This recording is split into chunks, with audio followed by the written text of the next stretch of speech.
I certainly don't enjoy watching her, kiss some guy on stage, but it's also like, well, I guess it's a show, so it's part of the work. I feel like I had an inkling. I'm like, this would be really nice if this did happen. Like, how cool to be in Paris at the Eiffel Tower. Take a girl and a guy, and they fall madly in love and form a family. Sprinkle in some counseling degrees and a doctorate, a dream of transforming relationships as we know it. And 20 years later, we give you power couple Dr. Ray and Jean Ketkodian. And this is their podcast, Couples Synergy. Welcome back to another episode of Couples Synergy with Dr. Ray and Jean. Hi, I'm Dr. Ray. And I'm Jean. And this is our podcast about love, marriage, and relationships. Please check us out online on our Facebook page and Instagram at Couples Synergy or our website, couplesynergy.com. And be sure to subscribe to our podcast or send us any suggestions on topics you'd like to hear more about. And now on to Couples Synergy, an in-depth look at love, marriage, and relationships, where we bring you our experience helping thousands of couples transform their relationships for nearly 20 years. You know, every day we get to hear intimate details about a couple's celebrations, disappointments, and everyday challenges. We've often wished these stories were shared because we know we are more similar than different. So we've created not only an avenue we can hear about people's intimate lives, but an atmosphere where people come over to our home pub, pour a drink, and share their stories. People like today's guests, Kristi and Greg, thank you so much for being on our podcast today. Our pleasure. Thanks for having us. Thanks for having us. And we had the pleasure of being on your podcast, the latest with Greg Ott. I think it was the 66th episode. Is that correct? I believe so. Yeah, I try to put it out every week, and I say I've been doing it for 2 years, so divide 2 years by 66, and then you don't have the answer. Well, before we get into your relationship story, why don't you guys tell us a little bit about yourselves? How old are you? What are you guys doing for a living? And how long have you been together? I am Kristi. I am 31. I have to think, am I 31? 30? I'm like, does this quarantine year, does this count? We have been together. We dated for 6 years and we've been married for 2 years. So 8 years we've been together. We met, I'm an actor. I also work in HR, and yeah, that's a little, and I produce a segment on Greg's podcast. And my name is Greg Ott, and I am in my very late 20s. I'm 34. I'm a comedian. I spent a lot of time in Chicago, and now I live in New York. I produced a podcast and act in commercials and such, and I do stand-up, and I produce digital video and podcasts and television shows and things like that for my daytime salary. And can you tell us a story of how you met? I think you should tell this because you're more accurate than I am. Well, it'd be great to hear you'll add your details. So we first met in Chicago in 2012. We were Mayan prophecy. Okay. I was doing a show called L Stories with a friend of Greg's, and he was doing another show down the street at the Apollo studio, and he ran across this strange problem where that summer the producer of the show he was in at the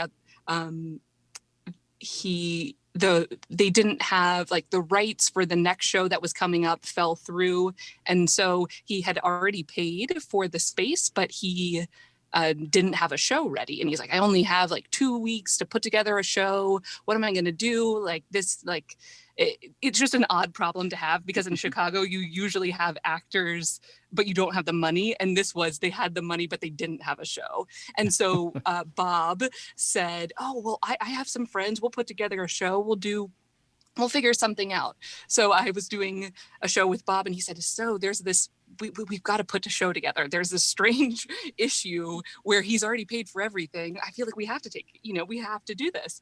And so we started to put together a show called Almost Maine, which is 8 scenes, and it's placed in the winter, so not a show you should be doing in August in Chicago. It's like but it's a very easy to put up quickly because they're just scenes. And Bob, so I was going to get the girls together, and Bob was going to get the men together, and so it was 4 and 4. And he's like, if we can get Greg Ott, that would be amazing. Greg's coming back, and we'd be so lucky to have Greg Ott in the show, and he'll like help direct it. And so we got Greg. And so there was all this hype. He was like, we got Greg Ott. Greg Ott's going to be in the show. This is going to be amazing. You're really talking up Bob here. Like Bob he's a friend, but he's your roommate. He's my roommate for a long time, but he was, he's a college buddy who also, we studied theater together and such. I was in the middle of, I was working on cruise ships with the Second City Theater, touring around in the middle of nowhere doing improv shows for dying senior citizens. Oh, no. And this was like a break between the contracts, and I was kind of like disillusioned with comedy and living out of a cruise ship buffet 4 months out of the year. So Bob came to me and was like, hey, here's this project. And I was like, okay, Bob, whatever. I'm sure I've told you this, but like, I never read the play. I was putting no work into it. I remember when I first met you, like when I walked into this rehearsal, I was at least a half hour late. He was so late. So there was all this hype of like Greg Ott. And then we get to the first rehearsal and he's not there. And we're like, who is this Greg guy? And where is he? And then he walks in 30 minminutes late. I didn't think it was going to be a serious thing. Bob was not a very serious guy. So I didn't think he was going to have anybody there.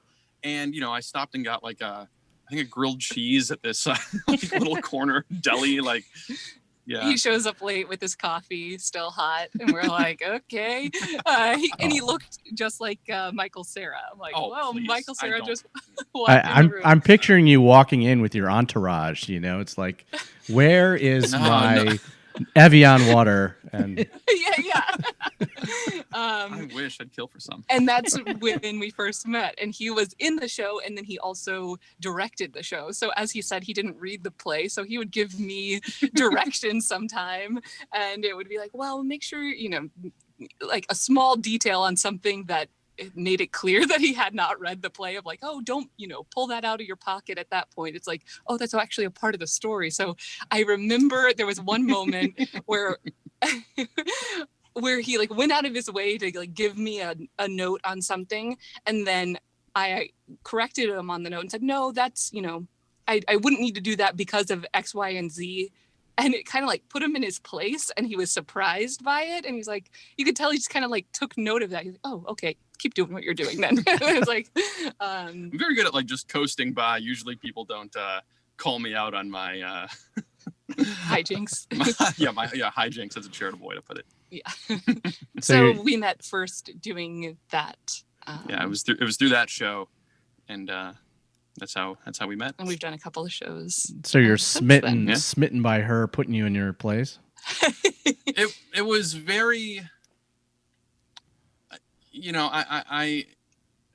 one of the things that struck me most about her was the fact that she could kind of see through my little pretend artifice. And she was very good at calling me out, and it's fun, and it's something very playful. That's just something not just specific to me, but Kristi's very present and is very good at noticing what is happening in the world. And she's often the person in even like I hear around like work conversations and such, that she will say the thing that people in the meeting are not saying.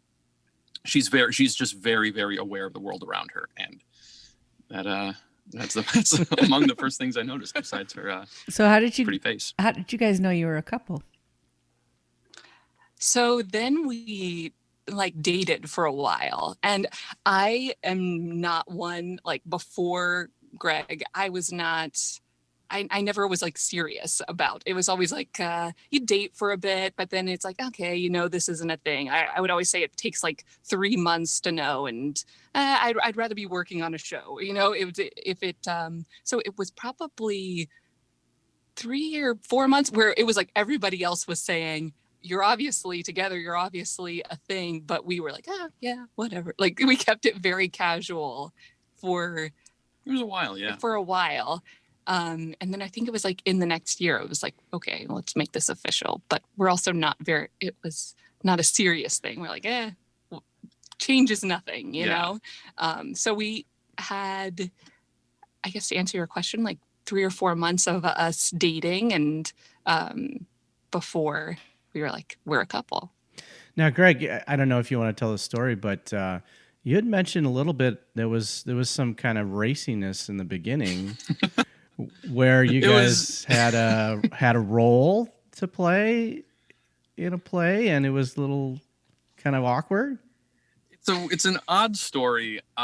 So after Almost Maine, a few of us decided we wanted to put together a little theater company in Chicago. You have the big theaters that pay decent wages, but it's a very scrappy theater city. So a lot of people get like-minded people together, and they'll rent a space, they'll license a play, and kind of put on their own work in ways of being entrepreneurial in the theater sense. So what we did was we loved the playwright David Mamet, and we got this play, Sexual Perversity in Chicago, which is a very well-written play, but it also happened to be about 4 people in their mid to late 20s just kind of going about business in Chicago and dating, and it was art imitating life. It was 2 roommates and my roommate. We did the show. So it was a fun idea. And in one of the scenes, I suppose you could say, we get intimate, and in a rehearsal, if you look at a lot of movies right now, like it's become a very important thing, like intimacy coordinators who make sure actors feel safe on set, and that people aren't pushing boundaries or doing things that are a little bit inappropriate for what is essentially a professional job. And it's very important. So when you have like a small theater production, you don't necessarily have some monitor standing nearby to make sure everything is on the up and up. So we ended up, to save money, we rehearsed the first few nights of rehearsal like in my apartment, and the director had us go in there and essentially wanted us to take our clothes off, and I had to move like my mattress into the living room because my bedroom was too small to rehearse in. And it just I felt, first of all, as an actor, very uncomfortable making someone who I knew, like Kristi and I had gotten friendly over the Almost Maine play, but we weren't incredibly close then. We were close, but not like knew each other incredibly well. So for this guy to be like, all right, take your clothes off and make out in your own bedroom or in your own living room. And also like, I hadn't closed the blinds yet, so you could just like walk down the street and look in. And it was this moment where, it was a very like, I felt very protective of Kristi because I didn't want her to think I was like some creep trying to put on a play just to get with her or something. But B, also was like, as a sign, like, just like, I respect you. I don't want you to put yourself in a weird situation, even though it was our company, we'd signed up for it. It was an odd moment. And that was something where I felt, for the first time, like very protective of you, not just as an actor, but as a, person. And you guys had not started dating yet at that time. No, right? Not really. It was. It was not really. We really. It was. Really we kept it very casual at first, and it was. I feel like we started dating, like actually dating, by the time like the play opened. When. Sexual Perversity in Chicago. Yeah. Yeah, it's like by the time that play opened and we were supposed to be playing a couple, we were essentially playing a couple. Yeah, I remember we would find ways of hanging out though with other friends. Like we had our Monday burger night with his roommate, but it would be like a group of people. But we would always make sure that's like there are ways of. Because Bob was also dating your roommate, so it was art imitating life. But we also had like a very similar social group, and for this period of time we all saw each other all the time, so it really wasn't like Greg and Kristi are going off. It's more like we're all just kind of hanging out, like So this is interesting. How much do you think that the intimacy scene in that play played a role in you guys connecting more as a couple? I would say 0. The play was not very successful. But also, like, I hope I'm not giving it too much credit. The show was directed in such a way that this moment was not particularly tender or even. It was a very It was very short. That was the thing. The show was directed again in such a way that in the reviews it was like, this director didn't quite do what we expected for this show. It moved too quickly, and this moment wasn't really written in the play. It was just something to serve as a transition. It was unusual, so I would say it didn't particularly influence me at all. I do think there is something to playing around as a couple in a show, like just in the like. You already have the words, you have the text, you get to play along with this story, and you get to like, there is like chemistry. Like this director came to our wedding and he's like, I thought I was directing these people and they had great chemistry. And I thought it was me, when actually there was something else going on altogether, you know? It wasn't him. So there is something to, here's a script and you get to play along and act like you two are falling in love in Chicago. And it's fun. It's just something fun that you get to do together and play around with that. Well, we also play characters. By the end of the play, they end up breaking up, and their arguments are very foreign to at least to me and to us. Like, they're just like these. I remember there's like these quibbles over pantyhose and stuff in the script, and it's just like, looking back, it's like, oh my God, we never talk like that. Like, it's but going from like, we're talking as if we're in love because we're doing this play, and I was like, I get out of here. Like, we just don't experience that. It's very different. Have you guys had, as actors, the experience where you had to act that out with other actors, and how do you guys deal with intimacy with other people through your work? Let me think. I mean, I primarily work in sketch comedy, so it's usually not a tender moment. It's more of like a stupid joke about George Bush painting or something. You haven't had a lot of... No, like, I mean, in college I did a couple of plays where I was like the romantic lead, and I was in Barefoot in the Park, and I had to make out with Michelle. But like when we're together. When we're together. Mm-hmm. It's not your resume. They want to know how we handle.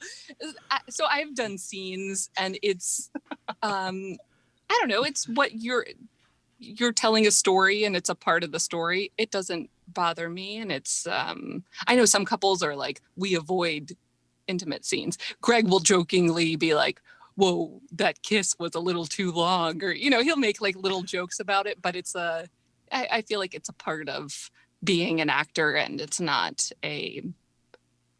it's fun. It's part of it's kind of par for the course. I certainly don't enjoy watching her kiss some guy on stage, but it's also like, well, I guess it's a show, so it's part of the work. Yeah. Does it create something different? Like, instead of that defining you guys as a couple, do you have other things that are special to just the two of you? Beyond theater? Beyond like sexual intimacy. Like, if that's something that you also are doing, well, not doing for a living, but like there might be other things that are more defining within your relationship than something like that. I think what's more defining in our relationship is like the communication and the like humor, the everyday like outlook on our experiences, is like finding like joy and humor in what's going on around us. That is what I think of as our strength, is taking what comes our way and having a good time with it. I don't know. What about? No, I think that's pretty much it. We're very compatible to the extent to which, when we were first dating, we knew we enjoyed like each other's company, but especially after a year indoors all day every day, we feel very lucky because we are just very communicative. Like we don't tend to argue very much. We, if at all, really, like we just kind of appreciate each other's company. And a big part of that is constantly pranking and joking and doing bits. And I have all these great voices. I don't know. It's very bad voices. Yeah, that's very powerful. I mean, we did a couple episodes on humor and the power of humor in a couple's relationship, and especially if you're spending a lot of time together, humor is part of nurturing the friendship and, and just connecting at a very different place, right? I mean, we have a lot of emotions, and when we are connecting with a partner with multiple emotions, it deepens that bond. So it's very interesting to kind of hear that from you guys. Do you guys spend a lot of time together? I mean, you working on projects together? Obviously, you guys are working on the podcast together, but is that pretty typical of your relationship? I mean, we've been working on projects since we started, dating, and we're lucky enough we're in different disciplines. Like I'm focused purely on like comedy bits and whatever comes out of that. Kristi has long been focused on being a great actor. So I am not particularly interested in being in a bunch of plays anymore, but I love going to theater. And Kristi is an amazing actor and will come and suffer through the open mic at the comic strip on the Upper East Side. So we both collaborate on things like the podcast, or I'm working on her voiceover project. And then when we're not working together, I can understand why. Oh, what are you doing? Oh, I'm working on this application for this thing. Like the amount of time it takes to do a project, and the emotional toll it takes, or also the investment of time of like, I have to take this 3-hour class once every 2 weeks in order to meet this casting director or whatever. We have a shared appreciation and understanding of what the work takes. And I feel like that makes it easy for us to find time to reconnect and to also let us kind of go about our business when we have something where we're each working on. Yeah, so it's not always just the two of us. We branch out and do our own thing. And I think that makes us better because two separate people, doing their own thing as opposed to a little bit of collaboration, but on their own path too. But I imagine, because you guys are familiar with the industries, that it makes it a little bit more, I guess, easier, because you understand each other's position versus, someone whose spouse is an accountant and, one of you is an actor, right? No, I mean, I think that's one of the luckiest things we have going for us is that we have an understanding of the effort it takes and the peculiarities of, navigating bad scripts and worse actors. Like it's made it very easy for us to find our way back together and then out in the world. Yeah. So can you tell us the story of how you got engaged? Oh, you tell that one. Well, I've been going to like the ring store on and off. I kind of knew I wanted to, and then I saw the price of the rings. It's like, all right, well, can't buy it now. So especially on my measly Second City touring actor's salary. So it took me a little while to save up. And then Kristi had never been to Europe. And I surprised her at Christmas with a trip to England and France. And we had a whole, and Iceland. They were doing this thing where it's called a stopover. So Iceland Air would stop in Iceland and you would spend the afternoon there. That was very fun. So anyway, I had the ring with me the whole time on this flight. You remember I made you go through like a separate security line when we were at like, yes, Reykjavik. I was like, hey, you should go over there. I think it looks faster. And the line was not faster. And Europe, their security lines are way more efficient than the US. So it was like, why? This makes no sense. But I just didn't want to see that I had the ring in my little backpack. But you also made it like a game. You're like, Horacia, you take that line. I'll take this line. I was like, okay. Like not knowing. Yeah. But I don't know. I'm not into grand gestures like, I've all my friends are going to be here and we're going to shoot off fireworks. And it's like, what? Like, I wanted this to be the two of us. And then I say, I don't want this to be grand gestures. So I Tell them how you propose. So we went to the Eiffel Tower. And I pulled it out of my pocket when we got there and asked her very nicely. It was very sweet. But who we encountered right before the proposal. Oh, yeah. Like in Paris, in this area, around the Eiffel Tower, there's all these like scammers. These people with like fake charities and like, games of chance. And they're always trying to be like, hey, you want to sign up? It's like, no, get away from me. So I was like, don't talk to anybody. Just like, let's keep moving. Oh, by the way, will you marry me? And then afterwards, we wanted to get our picture taken in front of the Eiffel Tower. And we found some couple that like I think they were American because they spoke pretty clean English, but they like put their thumb in front of the lens of the camera. So look at this photo. I'm like, this is great. Wait, half of it is missing. And then some young millennials noticed us. And they're like, oh my God, you got engaged in Paris. They took a series of far better photos. Yeah. Did you guys hang up a lock? Fun. We did not. No, I mean, it was like, that's another one of those like scams. They've it's sweet. All those people in the like those trinket vendors, like they're selling like the tiny Eiffel Towers and the locks. It's like I can get a keychain at the airport. Oh, thousands have come before. Yeah. But in the Netherlands, where they do that, they end up taking bolt cutters to them and throwing them out because it ruins the structural integrity of the structure. Of the bridge. So it's as long lasting as your love might seem. It's going to end in the trash one way or the other. Might as well stick to, the tried and true, proposing on the Eiffel Tower, right? I know. He's like, I'm not one for grand gestures. I'm like, oh, just wait till he tells you how he proposed. I mean, it's very sweet. And I had never been to Paris before.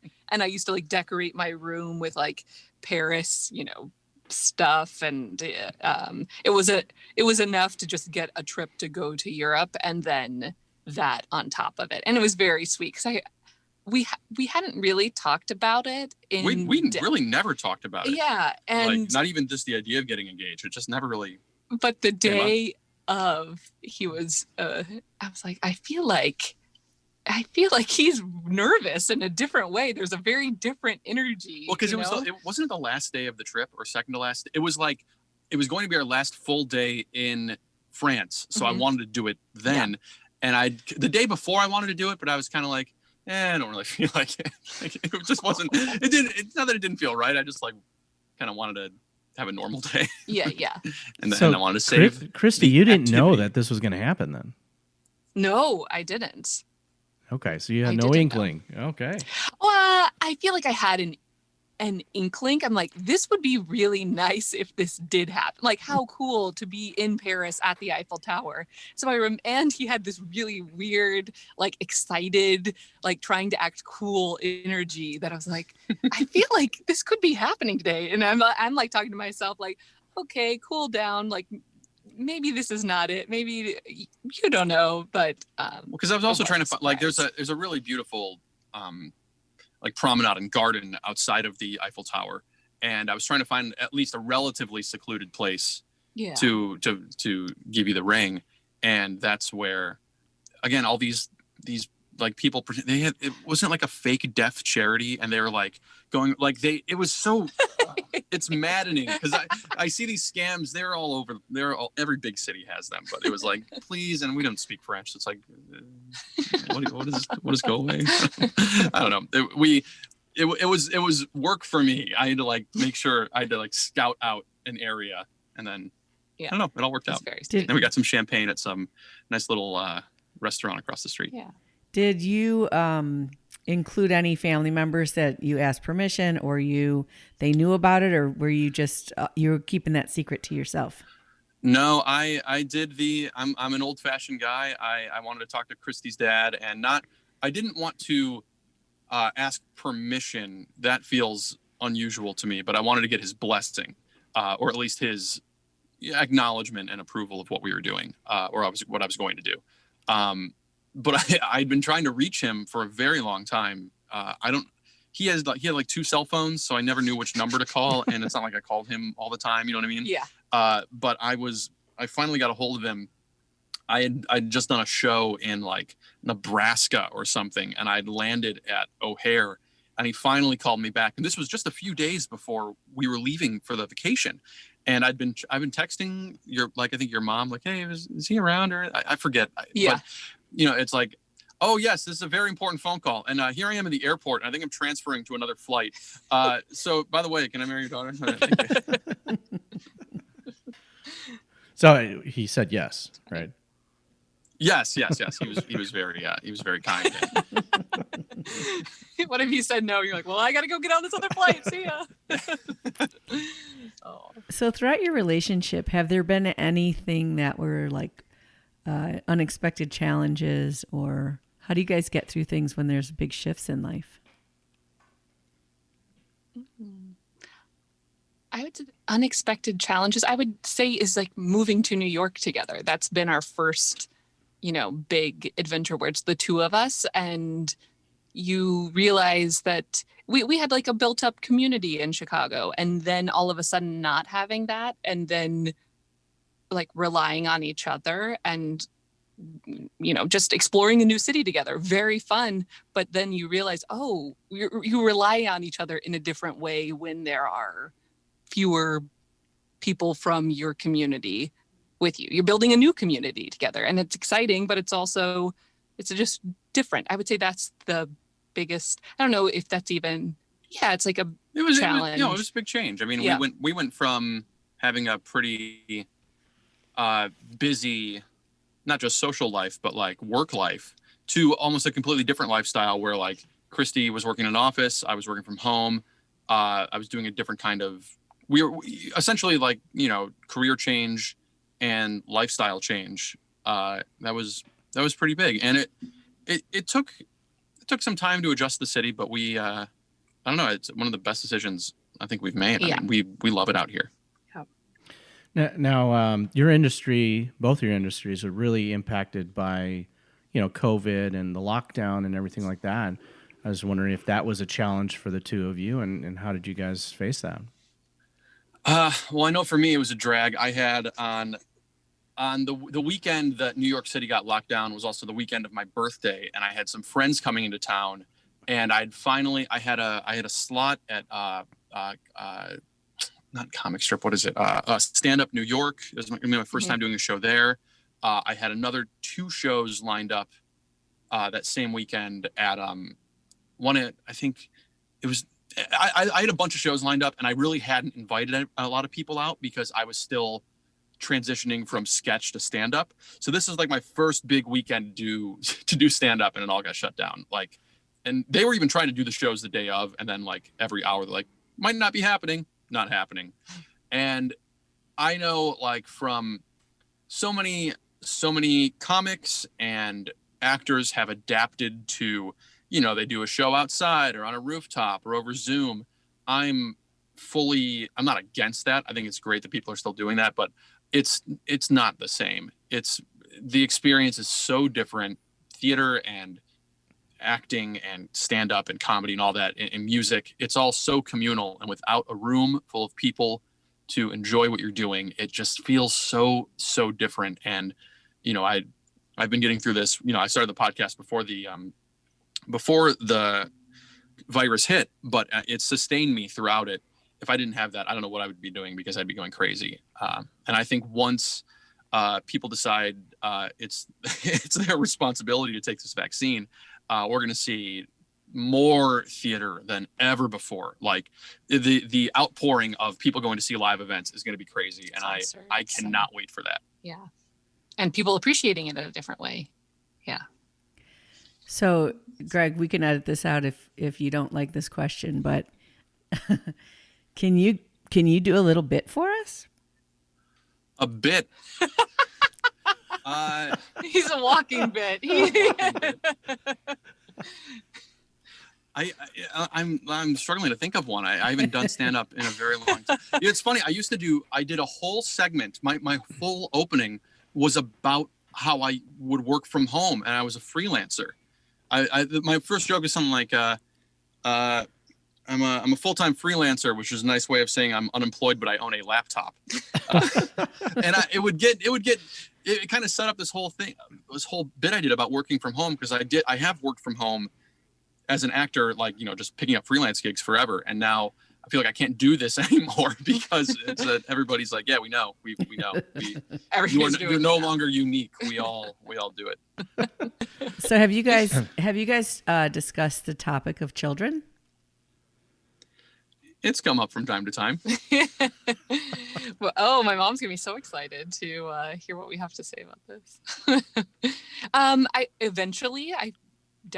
We both are, like, I have 2 nephews who we very much enjoy hanging out with and spending time with, but I feel like when we first got married, it was like, in like 5 years. And then we've been married 2 years and we're like, that's kind of coming up quickly. That comes up quicker than you think. So yeah, we'll see eventually. So we haven't eventually. Yeah, it's also kids are very fun. They love to have a good time. I think Greg thinks of it as, I'll have a built-in audience all the time. So talk to us in 10 years and we'll have a different story. They could be your worst critics. That's true. That's the problem. That's what adoption is for. Oh, jeez. They're like, get ready, strap up, buddy. It's fine. I've seen Problem Child. So guys, Jean, you got your last question? Okay. So what is it that your partner does that you know they love you? When they... Greg has this face that he'll make when he thinks that I'm like upset or like, oh no, like, he'll adjust. He listens to me. He'll adjust what he's doing to make me happy and make me laugh. He's a very good listener and cook dinner and like it's in the littlest of things. Kristi has this specific eye contact that she makes when she can sense that something might be off. Like, she is so attuned to just reading people, but especially reading me, and she can just hone in on something, something that might be up. And she's so reassuring. She's such if you haven't gathered, I'm not a very positive and like optimistic type of person, but she is, and it's the yin to my yang. It's really balanced. It's some really important balance that I really get from her. Well, Greg and Kristi, we want to thank you so much for being on our podcast today. No, thank you for having us. Sharing stories is a way that human beings have been growing and bonding and healing since the beginning of time. And we hope that by you guys sharing your story, it's enriched your lives and the lives of our listeners. Well, I hope humans in 3,000 years will look back on the two of us. Wouldn't that be great? As role models, yes. We want to thank all of you listeners for joining us on Couple Synergy today. Our passion is in helping couples and people have happy and healthy relationships. And this podcast gives us a fun way of bringing our knowledge and expertise to you, our listeners. For all of you listening, please subscribe to our podcast and please leave us a review. If you have any questions, comments, or topic suggestions, please email us at contact@couplesynergy.com. For more information about Couple Synergy and our programs such as the Couples Weekend Intensive, which is coming up in April, and our premier program called Couple to Couple, as well as our online community called Connections, look us up online at couplessynergy.com. Yeah, join us on Tuesdays at 8 p.m. for Connections, and you can get that through our website. And every Tuesday night we go live and answer questions people have and spend some time together. Until next time, synergize your life and synergize your love. You have been listening to Couple Synergy with Dr. Ray and Jean Ketkodian. Couple Synergy was recorded, edited, and produced by Dr. Ray and Jean Ketkodian. Voiceover and music entitled Breathe and Let Go was recorded and composed by Gina Gonzalez.